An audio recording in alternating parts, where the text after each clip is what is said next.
Hey, what's up guys? Today I'm going to review the Stylo 6 by LG.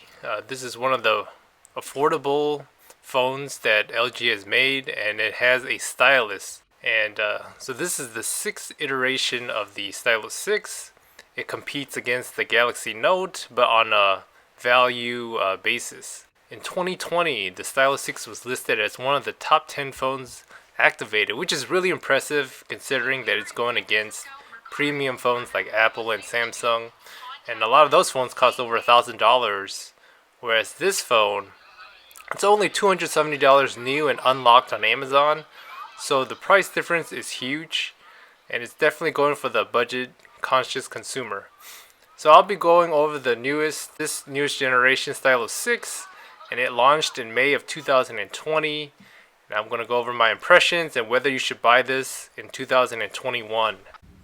Alright, here are the stylus features I'm going to go over, which makes this one unique. The first one is a new memo, so I'm going to show you guys the new memo feature. As you can see, you can just write down and take your notes. If you're in class or if you're listening to a presentation, you can write whatever you want.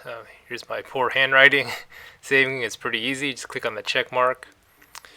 Alright, moving on to GIF capture. So this can take a capture of a video or anything that's moving, and it'll create a GIF for you, and then you can write over it after you're done capturing it. So I'm going to take a GIF capture of YouTube here, and then you see there's that square box. Then you just hit record, and then you can see that video of the Nets playing. You'll press stop, and it's going to save. It takes a little bit of time to save. You can see it thinking right now and processing. But once it's done, you can start writing on it and taking notes. So it's finished processing, and it's replaying. Alright, you see that? You can write notes on it and send it to your friends or whoever you want to send it to, or just save it. And that's pretty much it for GIF capture, which is a neat feature to create GIFs. So that's cool. Alright, the next feature is Draw Chat. So this will open up box. You can draw a chat pretty much, send it to your friends. So I'm writing "Hey buddy" right there, and it saves pretty fast on this one. And pretty much it's pretty done, and you can just send it to share it with your buddies.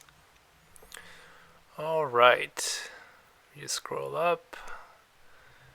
Alright, next feature we're gonna go to is Swift Text. So this feature, you can go into a text box and write down, instead of typing it in, you can write down the letters. For some reason it's not working, but that's what it's supposed to do, Swift Text, and I gotta figure this out. But that's basically what it does, is you can write the words instead of typing it. Alright, last feature I'm going to go over is the screen memo, which is pretty explanatory. You can just write on your screen. Whatever is on your screen, you can just mark it up. You can even change colors and erase and do all those features if you like. So it's pretty fun. You just scribble around if you feel like it, or take notes. That's pretty much it for the stylus features, and it's definitely cool to play around with. Alright, the Stylo 6 was totally redesigned from the Stylo 5. It has a much larger screen, a teardrop notch. You see the camera up top, and it's just a teardrop right there. It has really slim bezels. You see the speaker up front. On the side, you see the volume rocker, the Google Assistant button, the SIM card slot with expandable memory, which is always nice to have if you use up all your memory in storage. Going to the bottom, you got the USB-C port for charging, you got another speaker and the stylus. And also an audio jack, which is really great if you have the old school headphones. And a lot of people will appreciate that. Going to the other side, you got the power button, and that's pretty much it. It is all plastic, but it still feels pretty sturdy. The back is a prism glow with the fingerprint sensor and the 3 cameras. You have the main shooter, the ultra wide, and the depth sensor, and as well as the flash. And you see that nice aura glow, which is really nice, and the LG logo. The screen itself is 6.8 inches. It's 395 ppi. It is full HD, 2460 by 1080 with a 21 by 9 aspect ratio, so it's really narrow and it's good for one-handed usage, and it's great for gaming because like the screen is really large. So that's pretty much it for the design. Another great feature about this phone is that it has dual speakers, which is pretty rare for a budget phone. You see that there's a speaker on the bottom next to the stylus, as well as one on top above the camera. So it has that stereo effect, which is great for listening to music or playing video games or watching a video for that matter. And so that's a very unique and great feature for a budget phone. Alright, moving on to the fingerprint sensor. It's on the back, it's in the center, and I'm going to test it out here. Alright, I'm going to lock the phone, unlock. You do notice a little bit of lag, compared to the premium phones. I mean, it does work, but there will be a lag. Storage wise, this phone gets 64 gigabytes of storage with about 45 gigabytes usable off the bat. And you can expand it with the SD card because it has that slot, which is great. Weight wise, this phone is coming in at 7.85 ounces, which is not bad, but once you put a case on it, it might get a little bit heavier. For the battery, I had no issues. It had all day battery life with 4,000 milliamps, so it definitely got me through the day on a single charge, which is great. So this version of the phone is the Sprint model. It has a Helio P35.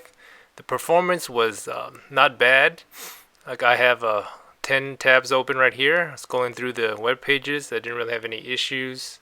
I did notice a little bit of lag, but that could be just me down my connection speed. But I have 10 tabs open. Scrolling was pretty smooth. Watching YouTube videos was also a breeze, as it's a full HD screen. Processing it and running it, there was no issues at all. Depending on the game you play, you can see here I'm playing the Star Wars Knights of the Old Republic. It worked well. I didn't have any problems at all playing this game, and so it really depends on the game you're playing. I mean, I know some other probably graphic intensive games, like it won't work as well, but I play like pretty basic games, and I didn't have any problems here. Now the one area that this phone did struggle with a lot is when I switched to landscape mode. When I turned the phone, like you notice that it really took like a few seconds for it to adjust, and so the processor did struggle there. I have various apps open, and even the swipe gestures, you do notice a little bit of lag. But of course, like I'm used to like premium phones like the iPhone with the A13 processor, so I do expect a little bit of slowness, but you do get used to it, and it's not too bad. You just have to wait like maybe a second or so you do get used to that. So that's my review of the Stylo 6. It's a solid budget phone with a large 6.8-inch screen and a stylus, so it packs a lot of value for the price you're paying, which is around $200, and I definitely would recommend it. The performance is still decent, and you're getting a lot of bang for your buck, a nice amount of storage. Anyways guys, I hope you liked my review. Please hit like or subscribe. Anyways, stay safe, and I'll see you guys in the next video. Alright, peace out.